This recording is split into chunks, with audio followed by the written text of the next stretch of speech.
Bien, bonjour tout le monde. Bonjour à tous. Voilà, Philippe et moi-même, nous allons maintenant vous proposer une petite capsule sur le complexe, ou en tout cas le complexe Propolis et la base de la Propolis.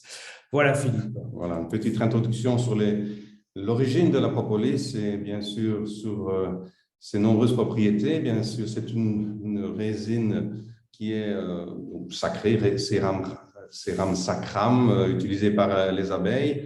Elle va les collecter un petit peu partout et c'était un produit qui était utilisé très anciennement, notamment pour l'embaumement des momies. Très intéressant, hein. Déjà à l'époque, Voilà, la donc, Propolis avait son action et son effet. voilà, il y a plusieurs milliers d'années qu'elle est utilisée. Au cours des siècles, ça n'a pas changé.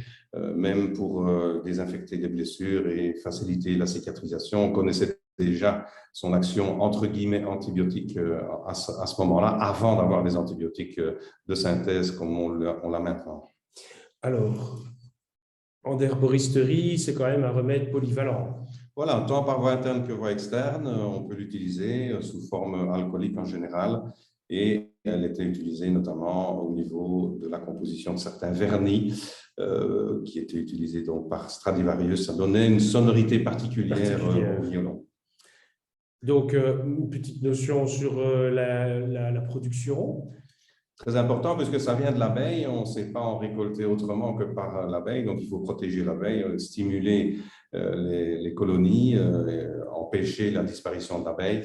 Et en fait, la propolis, c'est un peu entre le végétal et l'animal. Et ça, c'est intéressant, justement, cette différence, la connexion entre les deux règles. Voilà, donc on va utiliser la propolis soit de grattage, on gratte les cadres, ou bien on met des grilles particulières pour récolter la propolis plus proprement. Voici ici un cadre dans la ruche. Tout ce qui est rouge, c'est une cire avec la propolis mélangée. On va donc gratter cela, obtenir bien sûr des petites impuretés. On doit bien sûr extraire, filtrer. Il y a toute une technologie.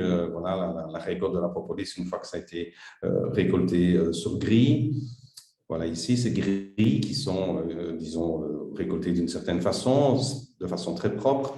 On peut séparer la cire de la propolis. Et voilà la propolis finale qui est donc une substance assez collante, assez visqueuse, pas facile à travailler, que l'on va utiliser soit pure, soit en mélange avec différents solvants. Alors, quelles sont les substances qu'il y a vraiment intéressantes au niveau de la propolis? Ben, voilà, on trouve bien sûr des latex. L'abeille va chercher tout ce qui est matière cireuse, tout ce qui est mucilage, tout ce qui est gomme, pour pouvoir, utiliser pour elle-même, pour assurer la protection de la ruche tant à l'extérieur, mais surtout à l'intérieur. Vous savez qu'à l'intérieur de la ruche, il n'y a pas de maladie, à part un parasite qui peut se développer, mais ils n'ont pas de maladie bactérienne qui détruit les abeilles à cause justement de cette propolis, qui vient de toute une série de plantes différentes. On parle de canne à sucre, on parle de pin, on parle d'éveillat. Voilà. On passe, disons, sur l'ensemble de l'origine qui est très multiple suivant les régions. Donc, c'est pour ça que la propolis a difficile d'être standardisée parce qu'elle a des origines différentes et des compositions différentes. Bien qu'elle soit standardisée en flavonoïdes, il y a toujours de la galandienne, il y a toujours des antioxydants présents dans la propolis. On trouve bien sûr des substances qui ont des effets différents. Voilà, par exemple, ici une comparaison de différentes propolis de Patagonie, de Buenos Aires, d'Argentine, et on voit qu'il y a des pourcentages très différents en fonction voilà. de leur localisation. Il en va de même pour la composition en flavonoïdes qui varie suivant les endroits. Alors, le pollen, un petit mot. Il y a toujours un peu de pollen dans la propolis, c'est tout à fait normal, comme il y a du pollen présent également dans le miel. Voilà les propriétés des différents flavonoïdes que l'on trouve dans la propolis, principalement antioxydants, antimutagènes, protecteurs. Donc, l'abeille va un petit peu mâcher la propolis comme on fait avec un chewing-gum, va la coller et va la mettre dans des alvéoles, va la mettre à différents endroits, mais elle a été travaillée par l'abeille. Donc, la source plutôt végétale de la propolis, il y a deux sources. Voilà, donc on peut identifier ça par la présence de pollen. On identifie le type de pollen, donc on peut trouver le type de végétal, ou bien par des méthodes de chimiotaxonomie où on va comparer donc, les résines rapportées à la ruche avec des résines présentes dans les bourgeons, la composition des bourgeons. Voilà quelques plantes. Voilà, on a l'élaboration de propolis à partir de peupliers, de bouleaux, d'aules, de marronniers, de frênes. Donc, on peut quand même s'intéresser parfois simplement en gémothérapie sur le bourgeon de peuplier. On a aussi le saule, le prunier, l'orme et les conifères. Donc voilà, donc la propolis récoltée sur le bouleau, voilà, elle est caractérisée par un terpène particulier, la bétulénol, par 15 flavonoïdes, par des acides aromatiques. Voilà, très fréquente, la propolis de peuplier, aussi avec 5 flavonoïdes, notamment la galangine, la chrysine, etc. Donc, on a bien sûr des propolis d'origine méditerranéenne, aussi en Australie avec des eucalyptus. Au Brésil, il y a la fameuse propolis rouge et la propolis verte, bien entendu, récoltée sur le baccharis. Au niveau thérapeutique, ben voilà, ça facilite l'action des antibiotiques traditionnels quand il y a une résistance aux antibiotiques. On peut donc diminuer la dose antibiotique et surtout dans toutes les maladies virales et bactériennes et fongiques, seules ou associées avec des huiles essentielles. Et à ce moment-là, on pourrait combiner. Et avoir un complexe. Voilà, ce qui est intéressant de bien spécifier, comme dans les différentes petites capsules qu'on vous dit, c'est qu'en prévention, vous pouvez utiliser la propolis aussi, et en curatif, si vous avez un traitement allopathique, ne l'arrêtez pas, mais continuez à utiliser de la propolis ou les autres thérapies. Qu'est-ce qu'on pourrait mettre en association avec la propolis au niveau des huiles essentielles?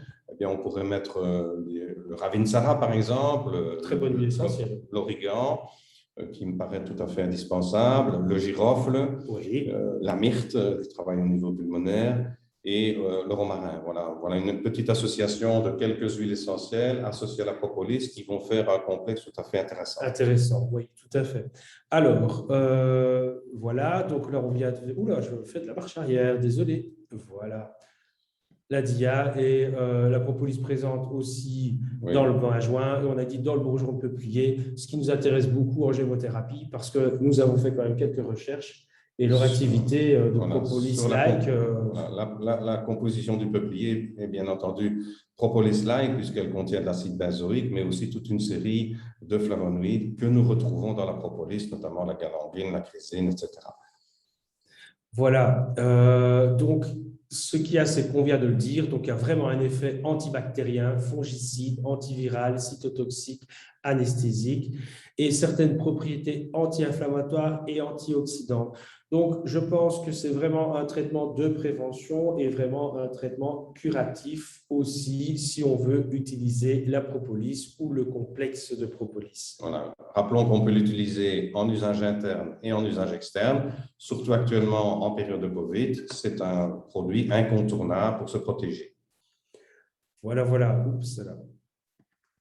Et donc, on peut en faire des actions synergie avec d'autres constituants. On vient de vous parler tout à l'heure certaines huiles essentielles à placer, mais vous pouvez accompagner cela avec le complexe défense, le complexe anti-allergique, le complexe respiratoire et le complexe immunité. Voilà. Il y a plusieurs milliers de publications scientifiques validées sur la propolis, sur ses conclusions, sur ses propriétés nombreuses, pas uniquement antibiotiques. Et voilà, moi, je vous donne le secret ici. Voilà, propolis en grec, devant la cité. Voilà, tout ce qui est devant quelque chose. La propolis sert à protéger aussi bien la cellule, le génome, la peau, le poumon, un peu protéger tout ce que vous voulez. Même des outils de jardin, les manches d'outils de jardin peuvent être enduits de propolis pour les protéger également. Et en fait, ce qui est intéressant, pour une toute petite analogie, puisque nous arrivons tout doucement à la fin, en médecine traditionnelle chinoise, on dit que l'énergie défensive, c'est le Wei Qi. Et le Wei Qi, pendant la journée, est en dehors et à la superficie et devant le corps. Donc, on a vraiment une similitude ici entre la propolis et le Wei Qi. La propolis sert aussi dans la ruche, elle est mise devant la ruche pour empêcher aussi des infections, pour empêcher à certains animaux de rentrer, même quand ils sont rentrés, à les neutraliser et empêcher les putréfactions. Voilà. Alors, ce qui est intéressant à savoir aussi, précaution, les contre-indications. Voilà, bien sûr, il y a toute une série de personnes qui sont allergiques aux guêpes, aux abeilles, aux piqûres de tiques, aux piqûres de moustiques, etc. Bon, ceux-là, soit ils n'en prennent pas, soit ils vont faire un petit test préalable dans le pli du coude. De temps en temps, on a des réactions allergiques qui sont moyennes en général, relativement peu dangereuse, à part éventuellement un œdème de quinque, mais ça, c'est une allergie majeure qu'on peut faire aussi bien avec un médicament qu'avec un aliment, par exemple des cacahuètes. Voilà, cette capsule est terminée. Voilà. Merci de votre attention et Au revoir à tous et à la prochaine. à la prochaine. Voilà. D'autres vont arriver. Merci, au revoir. Et au revoir.